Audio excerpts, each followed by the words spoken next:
औज़ुबिल्लाहि मिनश्शैतानिर्रजीम बिस्मिल्लाहिर्रहमानिर्रहीम। अस्सलामु अलैकुम डियर स्टूडेंट, कैसे आप सब। उम्मीद करता हूँ आप सब खैरियत से होंगे।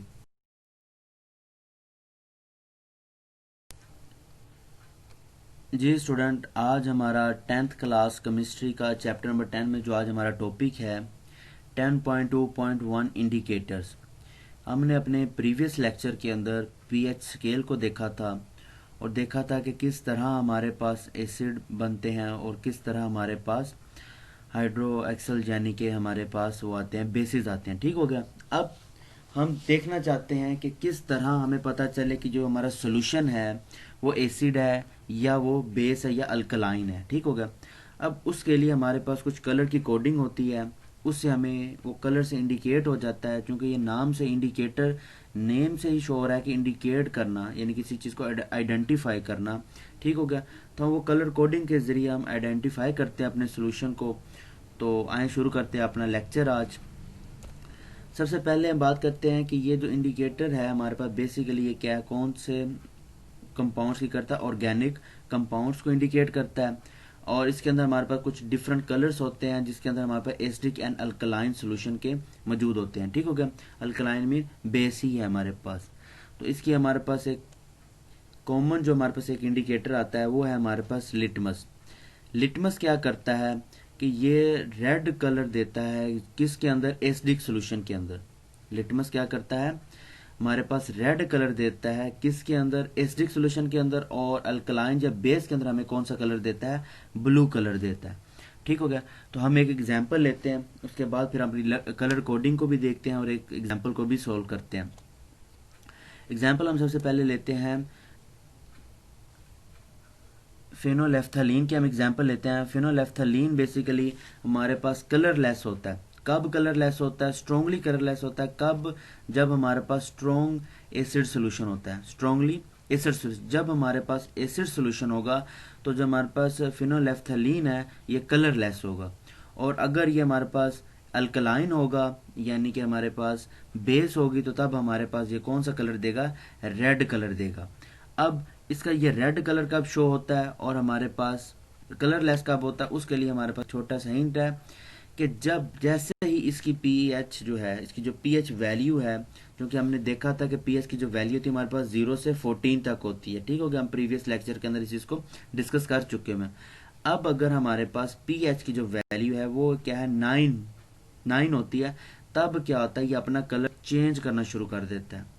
अब वो चेंज कौन सा कलर करता है, यानी कि पहले उसका अगर 9 से नीचे नीचे की बात करें, 8 7 6 5 4 3 2 1 0 पे, तब तक ये हमें कौन सा कलर देता है, कलरलेस देता है। और यहाँ पे हमारे पास कौन सी मटेरियल मौजूद होता है, यहाँ पे हमारे पास एसिडिक सोल्यूशन होते हैं। ठीक हो गया। एसिडिक सोल्यूशन के अंदर ये कलरलेस होता है।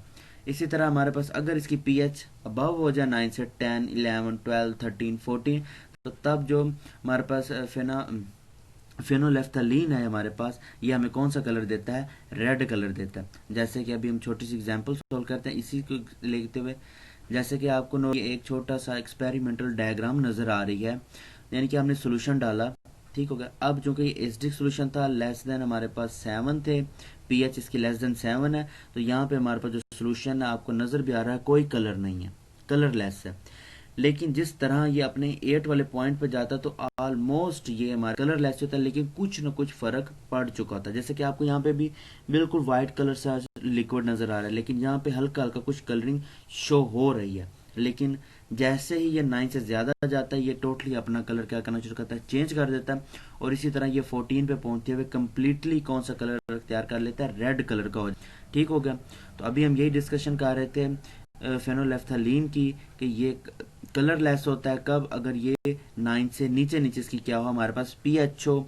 तो जैसे कि हमारे पास यहाँ पे नजर आ रहा है कलरलेस है। इसी तरह 8 पे ऑलमोस्ट कुछ ना कुछ कलर देना शुरू कर देता है, लेकिन ऑलमोस्ट वो भी कलरलेस के अंदर ही आता है हमारे पास। जैसे ही ये 8 से ज्यादा जाता है, 9 10 11 12 13 पे पहुंचता है, तो हमारे पास क्या होता है, ये हमें कलर प्रोवाइड करता है, रेड कलर।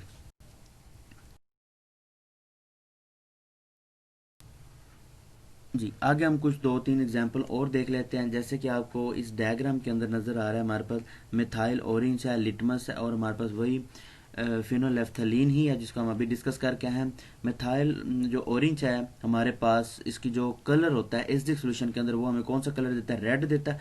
अब ये इसका कलर चेंज किस पीएच पे होता है, वो हमारे पास जब इसकी पीएच 4 होती है, किसकी जो सोल्यूशन हमारे पास की जैसे पीएच 4 होती है ये अपना कलर चेंज कर देता है और चेंज करके बेस की तरफ जाते हुए अपना कौन सा कलर हमें प्रोवाइड करता है, येलो कलर।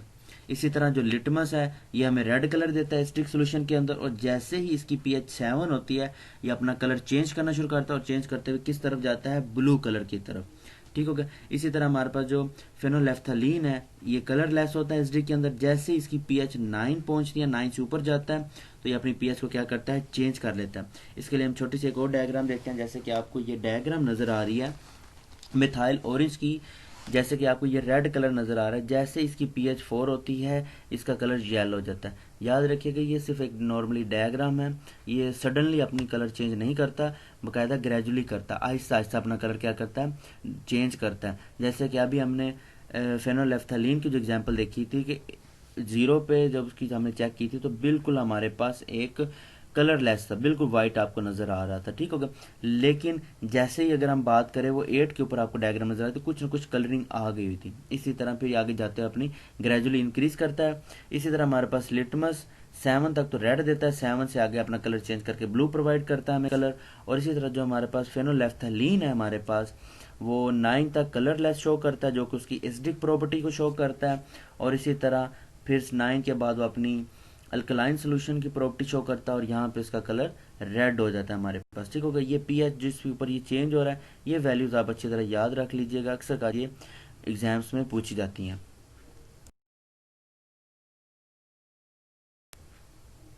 जी, आगे हम बात करते हैं कि हमारे पास मेयरिंग पीएच ऑफ सोल्यूशन क्या है, यानी कि एक सोल्यूशन है उसके हम पीएच मेयर करना चाहते हैं तो उससे क्या होगा। पीएच को मेजर करने के हमारे पास दो तरीके हैं, एक है हमारे पास यूनिवर्सल इंडिकेटर और दूसरा है हमारे पास पीएच मीटर। ठीक है। अब इन दोनों सोल्यूशन से ये जो दो हमारे पास दो मेथड है इससे हम किसी भी सोल्यूशन की हमें पीएच वैल्यूज पता चल जाएंगी। ठीक है। अब उस पीएच वैल्यू से हम बता सकते हैं कि सोल्यूशन किस किस्म का है। ठीक है। तो सबसे पहले हम देखते हैं यूनिवर्सल इंडिकेटर। यूनिवर्सल इंडिकेटर को हम मिक्स्ड इंडिकेटर भी कहते हैं और इसको हम पीएच इंडिकेटर भी कहते हैं। ये बेसिकली हमारे पास एक कलर कोडिंग ही होती है। ठीक हो गया। अभी वो कलर कोडिंग भी हम देखते हैं वो कौन सी है हमारे पास। तो क्या कहता है इसके अंदर कि हमारे पास कुछ इंडिकेटर्स क्या होता है मिक्सचर की शक्ल के अंदर मौजूद होते हैं। ठीक हो गया। अब उन मिक्सचर की हमारे पास पीएच डिफरेंट वैल्यूज आती हैं। ठीक हो गया। अब उन वैल्यूज की जो हमें इंडिकेट करेगा उसे हम क्या कह देते हैं, यूनिवर्सल इंडिकेटर, या इसे हम पीएच इंडिकेटर भी कहते हैं। अब हम वो कलर कोडिंग देख लें वो कौन सी कलर कोडिंग है। जैसे कि आपको यहाँ पे कलर ऊपर कोडिंग नजर आ रही है कि 1 से लेकर 14 तक हमारे पास एक स्ट्रिप टाइप सी एक पट्टी सी होती है हमारे पास जिसके अंदर आपको डिफरेंट कलर शो हो रहे हैं। अब हमारे पास जिस सोल्यूशन के अंदर डालेंगे उसके पास हमारे पास एक पेपर होता है, इंडिकेटर पेपर होता है, जैसे कि आपको इस डायग्राम के अंदर नजर आ रहा है। ये हमारे पास एक पेपर होता है, इसे हम लिटमस पेपर भी कहते हैं, इसे हम इंडिकेटर पेपर भी कहते हैं। ठीक हो गया। अब जब इस पेपर को हम किसी भी सोल्यूशन में डालेंगे तो इन 14 में से हमें कोई ना कोई एक कलर प्रोवाइड करेगा।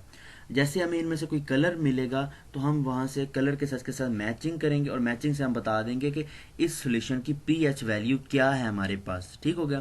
क्योंकि अभी जो हमारा टॉपिक चल रहा है इसके अंदर हमने यही बताना है कि पीएच को हम मेजर कैसे करते हैं सोल्यूशन की। ठीक है। जैसे कि मैं छोटी सी एग्जांपल ले लेता हूँ। जैसे कि आपको ये डिफरेंट किस्म के बीकर्स नजर आ रहे हैं। हम लेट कर लेते हैं कि हर बीकर के अंदर हमने डिफरेंट किस्म के सोल्यूशन डाले हुए हैं। ठीक हो गया। मैं यहाँ से बारी बारी एक लिटमस पेपर पकड़ूंगा एक सोल्यूशन के अंदर डाल के हूँ, इसी तरह दूसरा पकड़ के दूसरे, तीसरा, 4, 5, 6, 7, 8, 9 जितने मेरे पास बीकर हैं सबको मैं डिफरेंट कलर्स के अंदर डिप करता जाऊंगा। डिप करने के साथ उस सोल्यूशन की प्रॉपर्टीज क्या है कि वो इस पेपर के कलर को चेंज कर देगा। कैसे, जैसे कि छोटी सी डायग्राम आपको फिर दिखा देते हैं। जैसे कि समझ लें कि ये तमाम के तमाम लिटमस पेपर हमने डिफरेंट सोल्यूशन के अंदर डिप किए। अब डिप करने की वजह से क्या हो गया, जिसने जौन सा कलर दिया, अगर किसी सोल्यूशन में लिटमस पेपर का जो कलर था हमारे पास रेड आया तो उस सोल्यूशन की हमारे पास पीएच क्या होगी, 1 होगी। और अगर इसी तरह हमारे पास किसी का येलो कलर आ जाता है तो उसकी पीएच हमारे पास क्या होगी, 6 होगी। और अगर इसी तरह हमारे पास किसी का ब्लू कलर आ जाता है तो उस सोल्यूशन की हमारे पास पीएच क्या होगी, 11 होगी। इस तरह हम किसी भी सोल्यूशन की जो पीएच वैल्यू होती है उसको क्या कर सकते हैं, इजीली मेजर कर सकते हैं। ठीक होगा। जैसे कि हमने यूजेस ऑफ पीएच के अंदर भी देखा था कि हम डिफरेंट जो मेडिसिन होती हैं इनकी कंस्ट्रक्शन जो कंसंट्रेशन होती है उसके ऊपर यूज करते हैं, तो वहां पे भी हमें हमारे पास ये कलर कोडिंग ही आ रही होती है, वहां से हम इंडिकेशंस लगाते हुए पीएच मेजर करते हैं डिफरेंट ड्रग्स की या मेडिसिन की।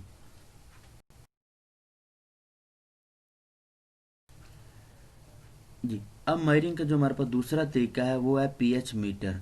हमारे पास एक नॉर्मली मीटर होता है, उसके जरिए हम इसकी पीएच फाइंड करते हैं। तो इस पीएच में क्या होता है, हमारे पास एक इलेक्ट्रोड मौजूद होता है, उस इलेक्ट्रोड को हम किसी भी सोल्यूशन के अंदर क्या कर देते हैं, डिप कर देते हैं।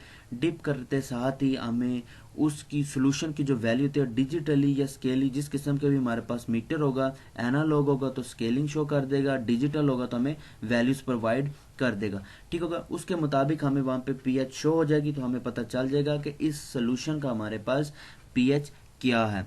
अब ये जो तरीका है हमारे पास मीटर वाला, ये बहुत ज़्यादा रिलायबल है किसकी निस्बत, और एक्यूरेट भी है यूनिवर्सल इंडिकेटर पेपर वाले मेथड से। क्यों? वहां पे हमें जब हमारे पास पेपर जब डिफरेंट कलर में कन्वर्ट होता है या उसका जब कलर चेंज होता है तो हमें वो कलर कोडिंग से मैच करना पड़ता है। वहां पे हमारे आइस एरर भी आ सकते हैं, जैसे कि आपने कलर कोडिंग के अंदर देखा कि कुछ कलर्स हमारे ऑलमोस्ट मिलते जुलते भी थे, लेकिन यहाँ पे हमारे पास एक परफेक्ट वैल्यू आ जाती है और हमें इजीली पता चल जाता है कि हमारे सोल्यूशन की पीएच वैल्यू क्या है। जैसे कि आपको एक छोटी सी डायग्राम नजर आ रही है, हमारे पास एक पीएच मीटर है, ये इसका इलेक्ट्रोड लगा हुआ है जो आपको स्काई ब्लू कलर में नजर आ रहा है, जो इसके अंदर डिप किया हुआ है, ये हमारे पास एक इसका इलेक्ट्रोड होता है। इसको हम किसी सोल्यूशन के अंदर डालते हैं और इस तरह आपको मीटर के ऊपर नंबरिंग के अंदर शो हो रहा है 3.78। तो यानी कि इस सोल्यूशन की पीएच हमारे पास क्या है, 3.78। तो ये हमारे पास डिफरेंट डिजाइन के अंदर भी मौजूद है, एनालॉग डिजिटल दोनों फॉर्म के अंदर हमारे पास ये पीएच मीटर मौजूद है। ये था आज का हमारा लेक्चर इंडिकेटर। उम्मीद करता हूँ आपको आज का लेक्चर अंडरस्टैंड हो गया होगा और समझ भी आ गई होगी। अगर फिर भी आपको कोई चीज़ समझ नहीं आई या आपको कोई चीज़ या आपका कोई क्वेश्चन है तो आप कमेंट करें, इंशाल्लाह बहुत जल्द उसका आंसर आपको मिल जाएगा। बहुत शुक्रिया।